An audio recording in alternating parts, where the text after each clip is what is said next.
Yang lebih anti mainstream lagi, ngumpulin para lansia senam Zumba. Ternyata ini dilakukan Melanie Ricardo demi merayakan hari ulang tahun kemerdekaan Republik Indonesia yang ke-80 tahun kemarin. Duh, nggak takut tuh Mel kalau lansianya pulang pada kena sendi lutut gimana tuh? Pemirsa Insan, Dirgahayu Republik Indonesia ke-80 merdeka. Sekarang kita lagi ada di Sambal Pengetan by Melanie Ricardo di Jalan Bangka yang ada di Kemang ya. Jadi kita Zumba bersama dengan ibu-ibu. Yes. Plastic cup, segala macam. Lagi lomba di belakang seperti apa keseruan merayakan Dirgahayu Republik Indonesia ke-80. Ikutin kegiatan kita hari ini. Let's go. Merdeka.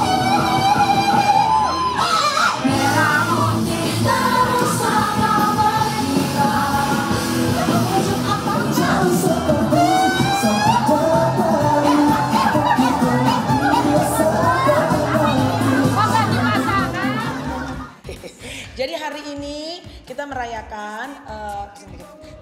merayakan, HUT Dirgahayu Republik Indonesia ke-80. Emang sengaja kita kumpul di Sambal Pengetan. Karena ini kan aku punya usaha baru, bisnis baru gitu ya. Jadi ingin berbagi sama ibu-ibu, terutama ibu-ibu itu kan udah usianya mereka rata-rata tuh ada yang 60, ada yang pokoknya udah nggak muda-muda ya gitu. Lansia. Selain senam Zumba, Melanie dan Tyson gelar berbagai perlombaan menarik. Namun sayangnya apapun lombanya, ternyata Tyson Lynch, suami Melanie, selalu kalah dari nenek-nenek. Waduh, gimana sih Mas Tyson? Kok bisa sih kalah dari nenek-nenek? Kalah apa? Tiup-tiup. Saya kaget karena saya pikir, saya bisa menang. Cara kalah? Oh, dari sini ke sini dia kayak 3 kali dah. Padahal ibu-ibu udah usia tuh. Nenek-nenek kalau nyedot kan cepet ya say. Daya tarik serapnya kan tinggi ya, gitu.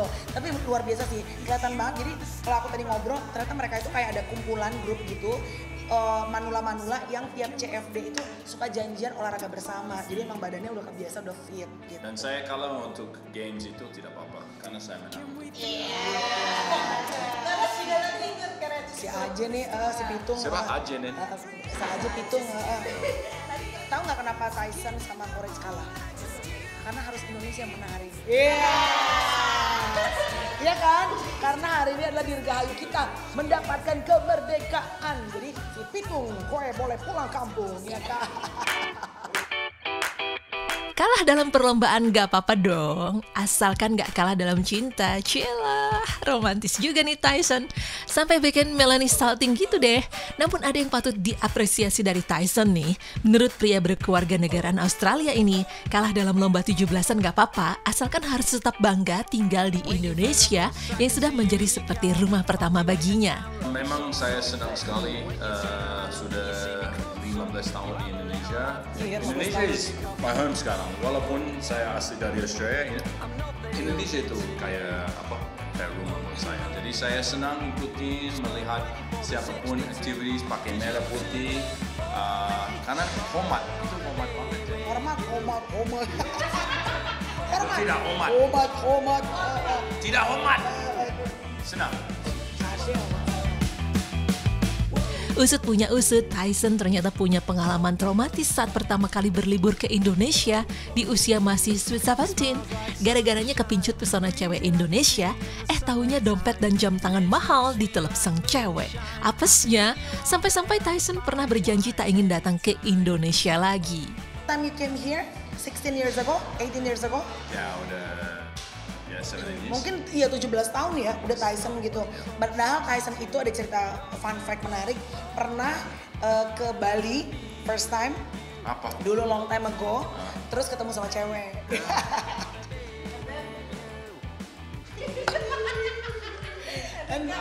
Ini dompetnya dibawa pulang say. Pas bangun pagi dompetnya hilang, jam tangannya hilang ya kan. Terus gitu untuk paspornya masih ada tuh, kalau nggak jadi gembel tuh dibayar. Iya, jadi dia pernah berjanji ke diri sendiri, I would never, gak akan pernah balik lagi ke Indonesia.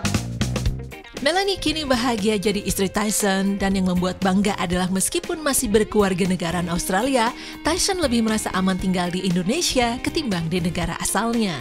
Dia selalu merasa jauh lebih aman di Indonesia dibandingkan di Australia. Kenapa kamu lebih ngerasa lebih safe in here than in your country? Untuk apa? Everything. Ya, lebih tusuk, lebih perampok di sana. Speed driving, nyetir juga kan. Speed driving, lebih lebih narkoba, lebih mabuk. Ya, Indonesia lebih nyaman. Nah, dia justru ngerasa lebih nyaman. Cuma mungkin yang bikin frustratednya tuh Indonesia polusi ya. Udara, apalagi anak kita kan asma tuh. Jadi kualitas udaranya itu yang bikin kita tuh selalu rindu sama Australia. Sama macetnya sih gila ya, gokil ya tuh ya. Udah nggak ada lawan dah tuh ya. What else?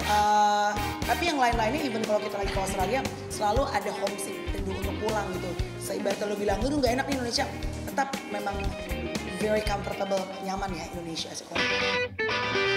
Hal yang juga membuat Melanie sangat bersyukur adalah kedua anak tercinta yakni Chloe dan Courage yang tetap memakai bahasa Indonesia sebagai bahasa pertama meski sangat fasih berbahasa asing karena bersekolah di sekolah internasional. Iya, aku sih bersyukur dari kecil anak-anakku itu memang sudah first language-nya kan bahasa Indonesia, first language-nya. Karena sekarang kayaknya bahasa Inggrisnya jadi jauh lebih fluent semenjak mereka sekolahnya fully kan international school. Teman-temannya kan semua udah ngomongnya bahasa Inggris ya. Tapi aku bersyukur dari kecil mereka nggak manggilnya ke opungnya, itu kan sempat pengennya manggil opungnya tuh grandma gitu. Karena kalau mau Australia kan pasti grandma, tapi tetap manggil opung. Biar hal-hal kayak gitu saat mungkin mereka ntar mau sekolah jauh ke Australia, ke Amerika, mereka tetap ingat bahwa ada darah Batak nih gitu loh. Karena anak-anak, mohon maaf nih, anak sekarang kayak internasionale gitu kan, pengennya lupa sama akar budaya. Jadi aku tuh pengen tetap Chloe sama Courage harus tetap tahu walaupun mereka nanti mau bahasanya bahasa Inggris, mau mungkin nanti kerja di luar negeri, tetap bahwa kamu itu punya darah orang Batak dalam diri kamu.